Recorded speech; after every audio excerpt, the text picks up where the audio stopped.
What is happening, guys? It's the top 10 gamer score games of all time. And of course, as you can see in the background of this text, it is Avatar, The Last Airbender, The Burning Earth. Probably the easiest game on the face of the planet. As you can see, there's 5 achievements in this entire game. And this entire game is worth 1,000 gamer score. So that's... And they just said 5 counters, or 50 counters, or hit counter, or whatever. Total, I think this game took me 4 minutes to school out. Something like that. It is so fucking easy. I fast forwarded this part. I just get achievements off the yin yang, as you can see. And I'm just like, this is like the easiest game ever to get 1,000 out of 1,000 in super short amount of time. You can see that I sped this up. I get quite a few achievements. Towards the end, I even get more. A cutscene. Like, anybody who even attempts to even beat this game all the way through is an idiot. Because you get 1,000 gamer score for getting 50 hit counters. And you see that I get it 40 about right here. And then I get about 50 in like a few seconds. Yeah, I got 50 right there. I get the 300 gamer score achievement, and I get all the achievements, and that's 1,000. So yeah, that was the best game for an achievement. It only took me 4 minutes to school out. The next is King Kong the Game. All it is get 1,000 gamer score from completing the entire game. I was gonna do gameplay of this, but I don't want to upload garbage gameplay. I'm not saying that the game is bad, but it's not good. So the next game is Enchanted Arms. All you have to do for this game is to complete it too. I played this game too. It's kind of like Final Fantasy 13 in a way, or Final Fantasy, because it's like you hit them, they hit you. This game's about like your arm is like obviously enchanted, but it's like there's these devils or whatever, and they want to take over the entire, I don't know what the fucking, we'll just say Earth, I don't know what the hell it's called exactly. You get like friends along the way, and you're just supposed to stop this ice golem, and she's an evil bitch. And it only takes about like 25 hours to complete the game. It actually gets kind of hard towards the end, but it's definitely worth 1,000 gamer score. And there's some weird, cheesy dialogue in it too. There's only 25 achievements, gives you a total of 1,000. The next game is Far Cry 3, and there's only 50 achievements. It's actually not hard to school out. And I really like this game. It has beautiful graphics, as you can see. I love the combat of this game. You can't create a character, but it makes up because your character has a voice. Instead of Far Cry 2, your character didn't have a voice. So the key thing that everybody does in Far Cry 3 is burning down shit. And I just kill a bunch of people. You can kill them with the sniper rifle, quickscope that guy, and kill them with the silenced M4 type gun. You can see that there's like on fire, and it still has beautiful graphics, even though, you know, destruction and mayhem. Also in this game, you have to hunt for stuff, hunt for like pouches and shit. Overall, this game is really, really good. The story is definitely worth playing, and it's, you know, you get 1,000 gamer score basically. But the only problem is you do have to play co-op to get the 1,000 achievements. But you can play it with just co-op, with just like you and a friend or something, online or offline. So it's not all that hard to do. It just, you get most of the achievements for beating the game. So yeah, it's not too hard. I really like the game. It has a really great story, and it has really good graphics. And you can see that I go like skydiving right here. It's pretty sick. Yeah, this is like one of my highlights of 2012 last year, was this game. It was really fucking good. So we're gonna move on to the next game here, and it is any Bethesda game, and we're focusing mainly on Fallout 3, Fallout New Vegas, Oblivion, and Skyrim. You can see that I schooled out Oblivion and I schooled out New Vegas, and those games aren't too hard to school out. Oblivion's the easiest. if you're gonna school out any of the Elder Scrolls games, definitely go for Oblivion. This game is also really, really good. I was gonna make these games ahead of Far Cry 3, but I did school out one game. But on the Elder Scrolls or any Bethesda games, it's easy to school out Oblivion. Especially, I would definitely consider buying all the Game of the Year editions, including Skyrim. It's $60, but Oblivion's cheap, and all the rest of them are really cheap too. An exceptional value for Oblivion and Skyrim and Fallout and all that other stuff is that you can actually create your own character. The downside is that you can't talk, but I mean, I really, really love this game. It's definitely worth playing. So yeah, Fallout, it's just with guns, basically.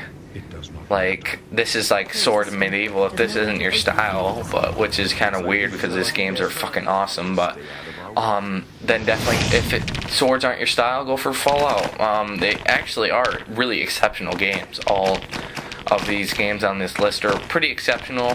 Enchanted Arms is pretty good. It's just like the characters are really gay. Like, one is literally gay. Alright, let's move on to the next one. Number 6 is Borderlands. This is like, this is pretty much like Fallout with guns too. And with the DLCs, this game is only $20. Like, a lot of these games are really cheap now, including Avatar. It's only like $2 at GameStop.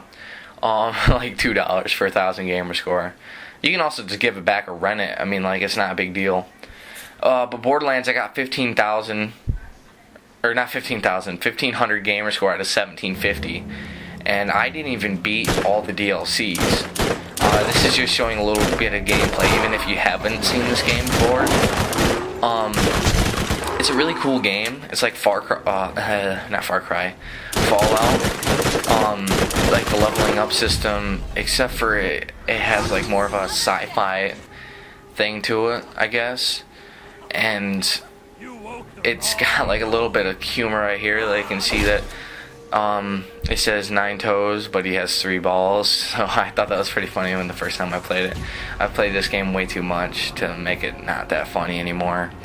But it's a really exceptional game. If you like Fallout, this is a game to get.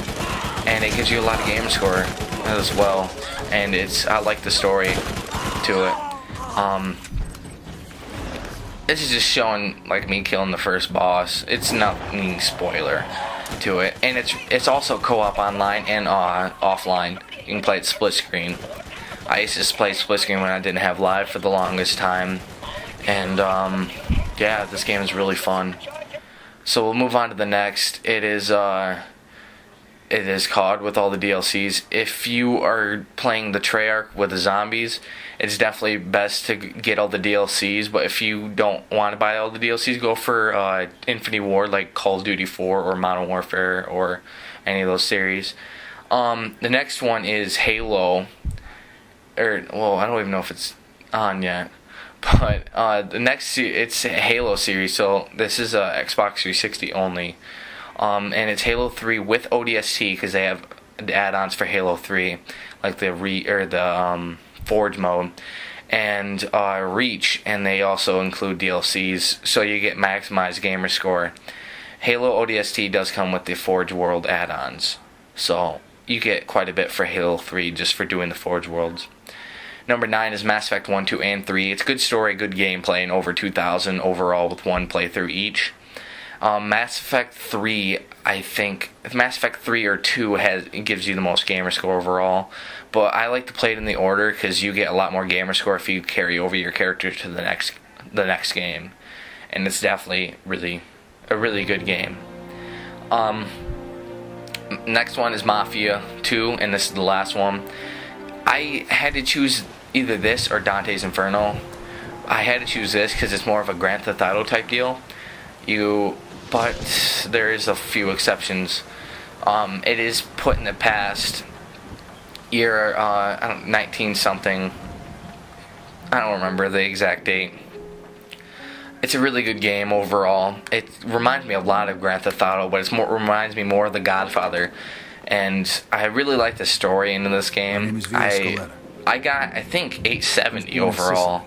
This game does come with DLCs, but I never bought the DLCs. So, like, the story to it is really good. You get in trouble when you're a teenager with your friend. You steal, like, jewelry. And your friend gets away, but you get caught and you get sent to the army. And basically, when you get back from the army, everything's super hell. The combat in this game is actually also really good. Like, all these games are meant to be for achievements, but most of these games on this list are modified to make, because it had a good story and it had a good story and it had gamer score. Not necessarily the first three, because they were just mainly good for gamer score. But Mafia 2 is really a good game overall. You can play it on the hardest difficulty right off of the bat. And when I beat it on the hardest difficulty, I got 870 without, and it's a really good game too overall. And it's kind of, I don't know if it really matters, but like, you can find Playboy magazines around the game. I don't know why that's so special, but I mean, if you want to whack off to the game, I'm pretty sure you could. But so I couldn't show that in the video because I would get in trouble, most likely, from Machinima. So yeah, this is number 10. It's definitely at the number 10 spot. There's probably more games out there that give you 1,000 gamer score, but I was mainly going for the storyline type deal. And yeah, so Mafia 2, number 1 is Avatar: The Last Airbender. It's only like $2 at GameStop. King Kong, I don't even know how much that is, probably around $5 or something. Enchanted Arms, I don't even know how much that is. I got that when my Xbox like first came out. Far Cry, I would probably say it's around $30, if that. Oblivion Game of the Year edition, probably $20, $20-$30. Skyrim Legendary Edition, I know it's $60. Fallout 3, I know it's $20. Fallout New Vegas, I know it's $20 too, as well. Borderlands with the DLCs is $20 at GameStop. I know that for a fact, because that's where I bought my Borderlands. COD with DLCs. See, the Call of Duty can't be bought with the DLCs, so you're gonna have to purchase them individually or buy the season pass for Black Ops 2. But if you do not want to spend more money just for gamer score, definitely go with Infinity Ward. They give you quite a bit. Call of Duty 4, I schooled that game out. So Halo 4 with DLC, you're just going to be buying Halo ODST, which isn't very much more. I think that was 15. So if you don't already own these games, you're going to be forking out quite a bit of money. Mass Effect 1, 2, and 3. I know Mass Effect 3 is like $15 at Walmart. Mass Effect 2, I haven't even seen that game out for sale. And Mass Effect 1 actually is kind of difficult to find, but I think it's like $10. Mafia 2, I would guess it's around $20. I'm not sure on all these prices. You guys can probably look on Google how much. I know Avatar, King Kong are both like $5. I know Avatar the Airbender at GameStop that I bought was $2. Avatar, King Kong, Enchanted Arms are for really hardcore gamers that are just looking for the gamer score. So if you don't want to go through the devastating hours of King Kong, don't even worry about it. Enchanted Arms 2, if you do not like the game, do not play it. But if you want the gamer score, go for it. That's what I did. I actually didn't mind the story, but you know. Alright, hopefully you guys subscribe. Also check out Machinima's channel. Peace out, guys.